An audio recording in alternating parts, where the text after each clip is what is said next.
السلام علیکم and welcome to راضی ٹی وی، انفارمیشن اور انٹرٹینمنٹ کی منفرد دنیا جہاں ڈھیر ساری کہانیاں، ناولز اور سیاسی اپڈیٹس اور اس کے علاوہ آپ کی پسند کے ٹاپکس پر ویڈیوز پوسٹ کی جاتی ہیں۔ راضی ٹی وی کو سبسکرائب کریں اور بیل آئیکن کو ضرور پریس کریں تاکہ آپ کو اس چینل پر ہر نئی آنے والی ویڈیو کا الرٹ فوری مل سکے۔ شکریہ۔ خوفناک مندر ایپیسوڈ 1۔ رحمان جیولرز کا نیو سائن دیکھ کر شازیہ رک گئی۔ اس بازار میں اسے یہ پہلی جیولری شاپ نظر آئی تھی جس کے نام سے ظاہر ہو رہا تھا کہ وہ کسی مسلمان کی دکان ہے۔ اس نے اپنے شوہر تنویر احمد کو اس دکان کی طرف متوجہ کرتے ہوئے کہا، میرا خیال ہے کہ یہ دکان پر خریداری کی جائے تو ہندو جیولرز کے مقابلے میں یہاں قیمتیں کچھ کم ہی ہوں گی۔ ہاں، کچھ نہ کچھ تو فرق ضرور ہوگا، تنویر نے دکان کی طرف دیکھتے ہوئے کہا، لیکن پہلے ہمیں شکیل کے پاس پہنچنا ہے تاکہ رہائش کا مسئلہ حل ہو جائے، ورنہ ہوٹل میں رات گزارنی پڑے گی۔ تاہم شاپنگ تو ہم بعد میں بھی کر سکتے ہیں۔ ٹھیک ہے، میں نے بھی شاپنگ ابھی نہیں کرنی، میں تو آئندہ کے لیے کہہ رہی تھی، شازیہ نے اس کی طرف دیکھ کر مسکراتے ہوئے کہا۔ پھر وہ دونوں آگے بڑھنے لگے۔ ان کی شادی 15 دن پہلے ہوئی تھی اور وہ ہنی مون منانے کے لیے 1 گھنٹہ قبل لاہور سے یہاں پہنچے تھے۔ تنویر احمد کی لاہور میں اسپیئر پارٹس کی بہت بڑی دکان تھی۔ والد صاحب نے شادی سے پہلے ہی کاروبار اسے سونپ دیا تھا۔ دکان پر ایک مینیجر اور 2 سیلز مین ملازم تھے۔ شادی کے بعد ہنی مون کا پروگرام بنا تو تنویر نے سنگاپور جانے کا ارادہ کیا، لیکن شازیہ کو انڈیا دیکھنے کا بہت شوق تھا۔ اس نے دہلی میں ہنی مون منانے کی خواہش ظاہر کی تو تنویر انکار نہ کر سکا۔ اسے شازیہ سے بہت محبت تھی اور دونوں میں سال بھر افیئر چلتا رہا۔ پھر شازیہ نے ایف اے پاس کر لیا تو تنویر کی خواہش پر اس کے والد نے شازیہ کے والدین سے شازیہ کا رشتہ مانگ لیا۔ وہ لوگ متوسط طبقے سے تعلق رکھتے تھے۔ ایک تاجر گھرانے میں بیٹی کا رشتہ کرنا ان کے لیے فخر کی بات تھی۔ انہوں نے رشتہ کر لیا اور شازیہ 2 کمروں کے مکان سے نکل کر تنویر کی کوٹھی میں آ گئی۔ یہ کوٹھی علامہ اقبال ٹاؤن میں تھی، جبکہ تنویر کے والد سمن آباد والی کوٹھی میں رہتے تھے۔ شکیل تنویر احمد کا دوست تھا۔ اس کی یہاں کپڑوں کی بہت بڑی دکان تھی۔ 2 سال پہلے تنویر اور شکیل کے درمیان دوستی کا آغاز ہوا تھا۔ شکیل اپنے ایک عزیز کی شادی میں شرکت کے سلسلے میں ان دونوں لاہور آیا تھا، لیکن لاہور ریلوے اسٹیشن پر اس کا پاسپورٹ اور سفری کاغذات گم ہو گئے۔ اتفاق سے تنویر کسی کام کے سلسلے میں اس وقت اسٹیشن پر موجود تھا جب شکیل امیگریشن والوں کو یقین دلانے کی کوشش کر رہا تھا کہ اس کے کاغذات گم ہو گئے ہیں۔ امیگریشن کے عملے میں تنویر کا ایک دوست اور کلاس فیلو بھی تھا۔ اسے شکیل کی بے بسی پر بہت ترس آیا اور اس نے دوست سے کہہ کر شکیل کی جان چھڑائی۔ شکیل نے تنویر کا شکریہ ادا کیا اور اس کا ایڈریس لے لیا۔ پھر 2 دن بعد تنویر سے اس کی دکان پر وہ ملا اور دوبارہ شکریہ ادا کرتے ہوئے تنویر کو پیشکش کی کہ کبھی دہلی آنے کا پروگرام بنے تو اسے خدمت کا موقع ضرور دے۔ اس واقعہ سے ان میں دوستی کی ابتدا ہوئی۔ وہ شادی شدہ نوجوان تھا۔ دہلی واپس جانے کے بعد اس نے تنویر کے ساتھ خط و کتابت کا سلسلہ شروع کر دیا۔ گزشتہ سال اس نے اپنے ایک عزیز کے ساتھ تنویر کے لیے کچھ تحائف بھی بھیجے تھے۔ پھر جب تنویر نے اسے اطلاع دی کہ آئندہ ماہ اس کی شادی ہو رہی ہے تو شکیل نے جوابی خط میں اسے دعوت دی کہ وہ ہنی مون دہلی آ کر منائے۔ تنویر کے پاس اس کا ایڈریس تھا، چنانچہ ایئرپورٹ سے وہ شازیہ کے ساتھ یہاں پہنچا تھا۔ صرافہ بازار سے متصل کلاتھ مارکیٹ میں شکیل کی دکان تلاش کرنے میں انہیں زیادہ مشکل پیش نہ آئی۔ وہ اپنے 4-5 سیلز مینوں کے ساتھ دکان پر موجود تھا۔ اس نے فوراً ہی تنویر کو پہچان لیا۔ بھائی، تم مجھے فون کر دیتے، میں ایئرپورٹ پہنچ جاتا، اس نے تنویر سے کہا۔ کیا ضرورت تھی، ہم تو آ ہی رہے تھے، تمہارا وقت کیوں ضائع کرتے، تنویر نے ہنس کر کہا۔ پھر میں یہ بھی دیکھنا چاہتا تھا کہ 2 سال بعد تم مجھے پہچان لو گے یا نہیں۔ ہماری اچانک آمد پر تمہیں کتنی حیرت ہوتی ہے۔ تنویر کی بات سن کر شکیل مسکرانے لگا۔ تنویر اور شازیہ کے لیے کولڈ ڈرنکس منگوانے کے بعد شکیل نے اپنے گھر پر فون کر کے اپنی بیوی کو مہمانوں کی آمد کی اطلاع دی۔ لنچ کا وقت ہو رہا تھا۔ رات کا کھانا انہوں نے گھر پر کھانے کا فیصلہ کیا۔ شکیل نے اپنے گھر پر فون کر کے پہلے ہی اپنی گھر والی کو اس بات کی اطلاع دے دی تھی کہ وہ اپنے مہمانوں کو گھر لے کر آئے گا رات کے کھانے پر۔ اس کی بیوی نے کہا، اور ان کے لیے کمرہ راستہ کروا دیا ہے، باقی باتیں وہی ہوں گی۔ فون بند کر کے شازیہ کی طرف دیکھنے لگا۔ آپ کو ہوٹل میں لنچ پر اعتراض تو نہیں ہے بھابھی؟ نہیں شکیل بھائی، اس نے اعتراض کا کون سا پہلو ہے؟ شازیہ نے مسکراتے ہوئے کہا۔ کیوں تنویر؟ اور کیا، تنویر نے جلدی سے کہا، یوں بھی اب اتنا وقت نہیں ہے کہ گھر پر لنچ تیار ہو سکے، 1 بج رہا ہے۔ چند منٹ تک باتیں ہوتی رہیں، پھر شکیل نے اپنے ایک سیلز مین کو طلب کر کے اسے ہدایات دی اور امکان ظاہر کیا کہ ممکن ہے کہ اسے واپس آنے میں کافی دیر لگ جائے، اس لیے کوئی ضروری بات ہو تو وہ اسے گھر پر فون کر لے۔ اس کے بعد اس نے ایک ملازم کو ان کا چھوٹا سا سوٹ کیس اپنی گاڑی تک پہنچانے کا حکم دیا، جو مارکیٹ سے باہر مین روڈ پر پارک تھی۔ ملازم کے جانے کے بعد وہ شازیہ اور تنویر کے ساتھ دکان سے چل پڑا۔ سڑک پر پارکنگ لین میں اس کی خوبصورت کار کے پاس ملازم موجود تھا۔ اس نے سوٹ کیس ڈگی میں رکھ دیا۔ شکیل نے اس سے گاڑی کی چابیاں لی۔ تنویر اور شازیہ اگوی نشست پر بیٹھ گئے۔ شکیل نے انجن اسٹارٹ کیا اور ایک طرف چل دیا۔ تنویر اور شازیہ باہر کا نظارہ کرنے لگے۔ چند منٹ بعد شکیل نے ایک 4 اسٹار ریسٹورنٹ کے باہر کار روکی اور ان دونوں کے ساتھ ریسٹورنٹ میں آ بیٹھا۔ کافی شاندار اور وسیع ریسٹورنٹ تھا۔ اس نے کئی ڈشیں منگوا لی۔ پرتکلف کھانے کے بعد وہ انہیں گاڑی میں بٹھا کر اپنے گھر کو چل دیا۔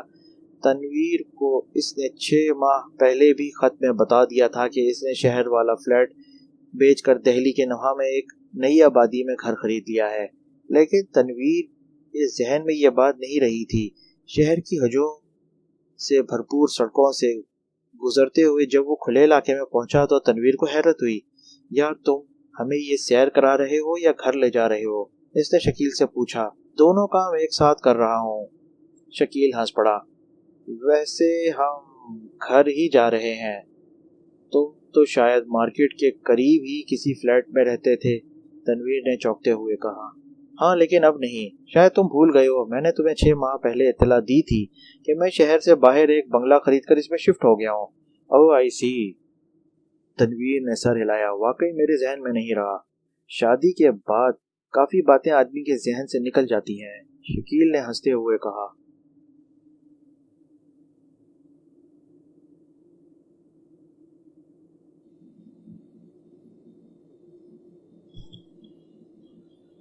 اور اس کا مطلب سمجھ کر شازیہ بھی مسکرا دی۔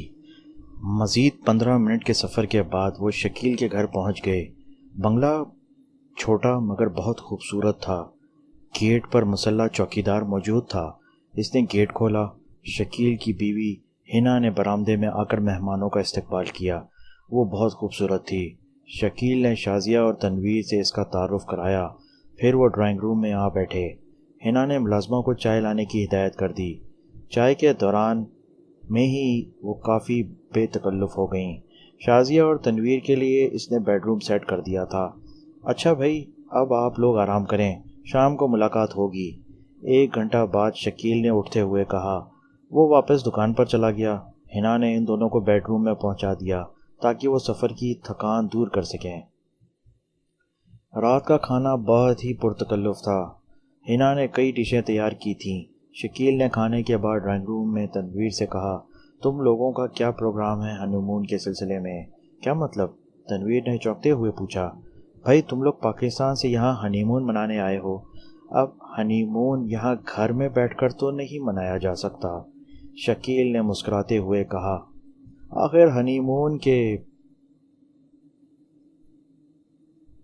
بھی کچھ تقاضے ہوتے ہیں، مثلا سیر سپاٹا، خوبصورت مقامات پر جانا اور دوسری تفریحات۔ تم لوگ کہیں جانا پسند کرو گے؟ کیوں نہیں، لیکن کیا تم ہمارا ساتھ دو گے؟ تنویر نے کہا۔ لا حول ولا، ارے بھائی ہنی مون تم دونوں نے منانا ہے، ہم تو 2 سال پہلے اس مرحلے سے گزر چکے ہیں۔ شکیل کی بات سن کر ہنا اور شازیہ بے اختیار ہنس دیں۔ تنویر نے مسکراتے ہوئے کہا، خیر تمہاری مرضی، ہم پہلے تو دہلی کا لال قلعہ اور دوسرے مقامات دیکھیں گے، پھر آگرہ جائیں گے۔ ٹھیک ہے، کل اتوار ہے، میں فارغ ہوں گا، شکیل نے سر ہلا دیا۔ شکیل بھائی، میں نے ہندوؤں کے رسم و رواج کے بارے میں کافی پڑھا ہے، شازیہ نے مسکراتے ہوئے کہا، اور ہاں مجھے ستی کی رسم دیکھنے کا بہت شوق ہے، جس میں مرنے والے کی بیوہ کو بھی شوہر کے ساتھ جلایا جاتا ہے۔ بھابھی یہ رسم اب شہروں میں تو ختم ہو چکی ہے، البتہ دیہی علاقوں میں کٹر قسم کے ہندوؤں میں ابھی بھی یہ رسم جاری ہے۔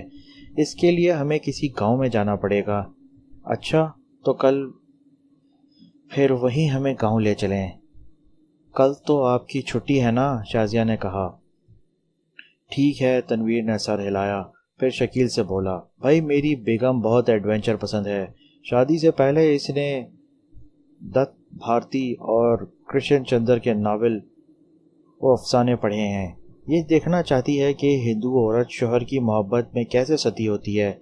مجھے کوئی اعتراض نہیں، لیکن بھابھی کو انتظار کرنا پڑے گا، شکیل نے مسکرا کر کہا۔ انتظار؟ شازیہ نے حیرت سے اس کی طرف دیکھا۔ کس کا انتظار؟ کسی کے مرنے اور بیوہ ہونے کا، شکیل ہنس پڑا۔ ظاہر ہے ہماری فرمائش پر تو کوئی عورت ستی نہ ہوگی۔ اس کے جواب میں سب ہنسنے لگے، پر شکیل نے دوبارہ کہا، بھابھی اگر آپ یہ رسم دیکھنا چاہتی ہیں تو میں آپ دونوں کو ایک گاؤں پہنچا دیتا ہوں۔ میرے ایک سابقہ ملازم کا وہاں گھر ہے، آپ کو وہاں 2-3 دن رہنا پڑے گا۔ اس دوران میں ممکن ہے وہاں کسی کے مرنے پر ستی کی رسم ادا کی جائے۔ کیا خیال ہے؟ گڈ آئیڈیا، ہمارے پاس 1 ماہ ہے، شازیہ نے خوش ہو کر کہا۔ وہاں کوئی پرابلم تو نہیں ہوگی؟ تنویر نے پوچھا۔ بالکل نہیں، چھوٹا سا گاؤں ہے، سب لوگ شہر سے آنے والوں کو پیروں کی طرح عزت کرتے ہیں۔ رہائش کا بھی مسئلہ نہیں ہے، میرے سابقہ ملازم کرشن کا وہاں 3 کمروں کا گھر ہے جہاں وہ اپنی بیوی کے ساتھ رہتا ہے۔ 6 ماہ پہلے اس کی شادی پر میں وہاں گیا تھا۔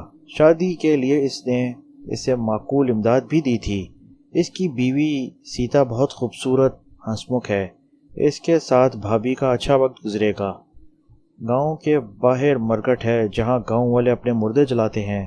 بہت خوب، صبح وہاں جائیں گے۔ اس وقت تو نیند آ رہی ہے، تنویر نے جمائی لیتے ہوئے کہا، اور شازیہ کی طرف معنی خیز نگاہوں سے دیکھنے لگا۔ شازیہ سمجھ گئی کہ وہ بیڈ روم میں جانے کے لیے بےتاب ہے۔ کیا بات ہے، کیا سوچ رہے ہو؟ شازیہ نے تنویر کو چھت کی طرف متوجہ پا کر آہستہ سے پوچھا۔ کچھ نہیں، تنویر نے چونکتے ہوئے کہا۔ کچھ تو ہے جو سوچوں میں ڈوبے ہوئے ہو، شازیہ نے اس کے سینے کے بالوں میں انگلیاں پھیرتے ہوئے کہا۔ مجھے نہیں بتاؤ گے؟ بس یوں ہی ایک خیال آ گیا تھا، تنویر نے اس کی طرف کروٹ لیتے ہوئے مسکرا کر کہا۔ کیسا خیال؟ شازیہ نے سوال کیا۔ یہی کہ میں کتنا خوش نصیب ہوں کہ مجھے تم جیسی حسن کی دیوی مل گئی ہے۔ غلط، وہ آہستہ سے ہنسی۔ دیوی تو مردہ ہوتی ہے، پتھر کی مورتی، جبکہ میں زندہ ہوں۔ ڈارلنگ میں چاہتا ہوں کہ ہم سارا وقت تفریح میں گزاریں، اس لیے تم گاؤں میں چھاؤنی مت ڈالنا۔